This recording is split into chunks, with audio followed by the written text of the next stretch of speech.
Cricket spitting is a sport wherein contestants place a dead cricket in their mouth, and then spit it as far as they can. The contestant who can spit the cricket the farthest is declared the winner. That is really weird. Why is this a thing? How long has this been a thing? Who came up with this? To answer all three questions, cricket spitting was developed by Tom Turpin, an entomology professor in 1996. He invented it for the annual Bug Bowl event at Purdue University, which brings over 30,000 people annually to the campus for a series of bug-related events and competitions. So it seems it was just created as a silly little game. There's even a pedantic list of rules. The crickets are to be brown house crickets, Acheta domesticus, weighing between 45 and 55 milligrams. Crickets should be previously frozen, then thawed for the record attempt. Contestants must spit within 20 seconds of placing the cricket in their mouth. The distance will be measured from the center of the edge of the spitting circle to where the cricket comes to rest using a measuring tape. Contestants must not step outside of the red circle they stand in. The cricket must remain intact, and an official must check the spat cricket for 6 legs, 4 wings, and 2 antennae before the spit can be counted. Dan Capps holds the world record in cricket spitting. He spat a cricket 32 feet. That is a lot, but I don't think that will be beaten. Nobody wants to put a dead cricket in their mouth. But there is another similar sport that makes putting a dead cricket in your mouth sound like putting candy in your mouth. That sport is dung spitting. Dung spitting is a sport practiced by the Afrikaner community in South Africa. The sport involves placing small, hard pellets of dung from kudu antelopes in your mouth, and, much like cricket spitting, whoever can spit the pellet the farthest wins. Dung spitting is popular enough to have an annual world championship competition, and the world record is 15.5 meters. That is 51 feet. That means that someone practiced dung spitting long enough to be able to spit 51 feet. While both sports are quite repulsive, it seems that is the point. With cricket spitting, it was obviously created to be a silly bug-related event, just to have some fun. But cricket spitting seems to be a play on other, less disgusting sports, such as cherry pit spitting, watermelon seed spitting, and tobacco spitting. The world record in cherry pit spitting is 28.5 meters. That is 93.5 feet. The popularity of each sport will obviously influence the time spent practicing for a world record, cricket spitting clearly being the least popular of all mentioned, as it was only really a sport at one university. This means there aren't any aspiring cricket spitters. Not only is it really gross, but it's really obscure. It's not like you'll come across some fellow on the street who has any idea what the hell cricket spitting is. So the reason nobody is participating in cricket spitting is because nobody knows about it. But what about a hobby that everyone knows, but is so difficult that not many people are willing to learn? Juggling. When I said that, what likely came to your mind is the act of throwing 3 balls in the air and catching them, and you imagine this in one of 2 ways. Either this, which is called the 3-ball cascade, the default 3-ball pattern, or this, which is called the shower pattern. With the 3-ball cascade, you can see the balls alternate hands with arcs that go under and over, and with the shower pattern, one side goes out and over, and then the other goes straight across. The shower pattern is typically how juggling is portrayed in illustrations and in animation, but the shower pattern is a lot more difficult to learn than the cascade pattern, which is the one that you are going to learn first. But hey, juggling isn't obscure at all. It isn't that hard to learn. Well, yes, and it's entirely possible a few of you viewers even know how to juggle. However, can you juggle 4 balls? Maybe, but can you juggle 5? Yeah, probably not. Learning to juggle 3 balls is a pretty popular, neat trick to learn, but many people will likely not enjoy it enough to explore the patterns and numbers. A minority of those who learn 3 will likely learn 4, but the same thing won't apply to those moving from 4 to 5. In my experience, learning 4 was very easy after learning 3, but learning 5 has taken 7 months on and off, and I'm still really inconsistent with 5. Many people who practice really diligently say it took them 6 months to learn 5. So basically, learning to juggle 5 balls is rancorously difficult, and it's not something many people will have the passion or attention span for. The higher the number of balls, the lower a percentage of people who can juggle that number of balls. The world record for most balls flashed, which means to throw and catch each ball one time, was 14 balls, held by Alex Barron. But the world record for most balls qualified, which means to catch and throw each ball twice, is 11 balls, held also by Alex Barron. So how many people can juggle? Well, this place says 21% and this place says 30%. Yeah, not going to be easy to find an accurate estimate. This comment explains a very rough estimate which can serve as a vague idea of how many people can juggle each number of balls.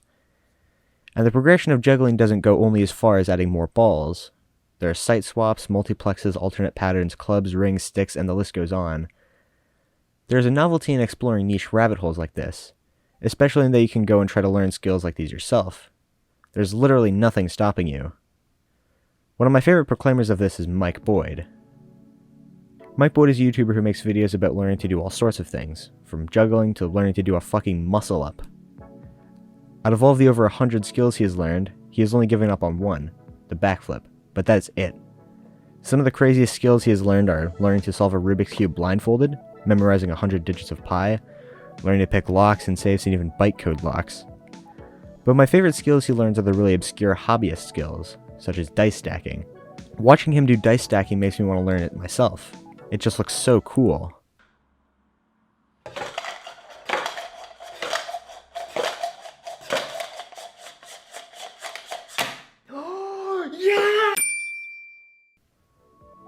There are also a couple other YouTubers who make similar stuff, such as Mike Shake and Steven Robinson.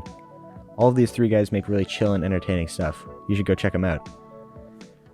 One thing all of these guys have in common is their commitment to the skills they learn, which is driven by something we are all familiar with: the drive to continue learning a new skill. You might see a professional yo-yoer and think, whoa, that's so cool, I'd love to be able to do that myself.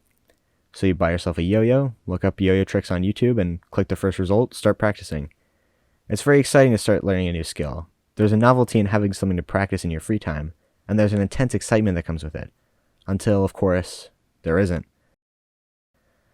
The learning curve is used to quantify a skill, but more importantly, progression in skill. You start here, at the beginning. This is where all the excitement from picking up something new happens. But this chasm, this valley in the middle, is where most struggle happens. It seems like everything that could go wrong is going wrong. This is where you are most likely to quit. But if you push through this, you'll begin to notice something. You'll have a trial of whatever skill you're learning that is far better than any session of practice you've done in the past. Then it only goes up from there until you've mastered your skill. I'm sure upon hearing that, you can point to a skill you've learned and apply the learning curve to your own personal learning process with whatever skill you had learned. But this learning curve usually only applies to quicker skills, such as juggling 3 balls. If you were to learn a skill such as juggling 5 balls, there will be significantly more dips in your learning graph. And of course, some skills take many, many years to master, like playing the piano or ballet. You really can't compare something like piano mastery to 3-ball juggling mastery. Both take wildly different amounts of time to master. Mastering 3 balls takes a few weeks, while piano mastery takes 10 years. But what is the hardest skill to learn? Learning piano certainly sounds like a contender. Learning to juggle 11 balls also sounds like a contender. But what about something such as professional sports? If you want to become a professional, what is the hardest sport to learn? ESPN.com ranks boxing as the most physically difficult sport, ranked by endurance, strength, speed, and so on. Boxing certainly does seem exceedingly difficult. To be a professional boxer, you need to be really strong, and also be able to take some serious punches. But the least physically difficult sport ranked by ESPN.com is fishing. Now hold on a second. If fishing counts as a sport, then what defines a sport? Well, any physically enduring activity played for a competitive purpose. But you wouldn't really think of fishing as a competitive activity. Although there are fishing tournaments, several people go and catch fish, each person is allowed to catch 5 fish, and whoever catches the most weight wins. So yeah, I guess in that sense fishing would be considered a sport. What about esports? That certainly takes immense skill, and that's also very competitive. But how much physical exertion do esports take? I'm sure you could come out of an esports tournament with some seriously tired fingers and forearms, but the severity of that depends on the video game. Something like CSGO requires precise mouse movements, and something like Minecraft PvP typically involves decently high clicks per second. So esports players must train really diligently. But would you consider a sport as a skill? What actually defines a skill? Well, the Merriam-Webster dictionary has 3 definitions. 1, the ability to use one's knowledge effectively and readily in execution or performance. 2, dexterity or coordination, especially in the execution of learned physical tasks. And 3, a learned power of doing something competently, a developed aptitude or ability. So yeah, you can totally consider a sport to be a skill. But for those skills that are far easier to learn, what is with the overwhelming excitement that comes with learning something new? Why is it such a joyous process? Well, obviously it's a fun thing to do, but more importantly it's a distraction. The fun of it mixed with being distracted from anything that might be worrying you creates a very healthy experience. Everyone should learn new things from time to time, be it juggling or even cricket spitting. Who knows, Maybe you might end up really enjoying cricket spitting. Can't knock it till you try it.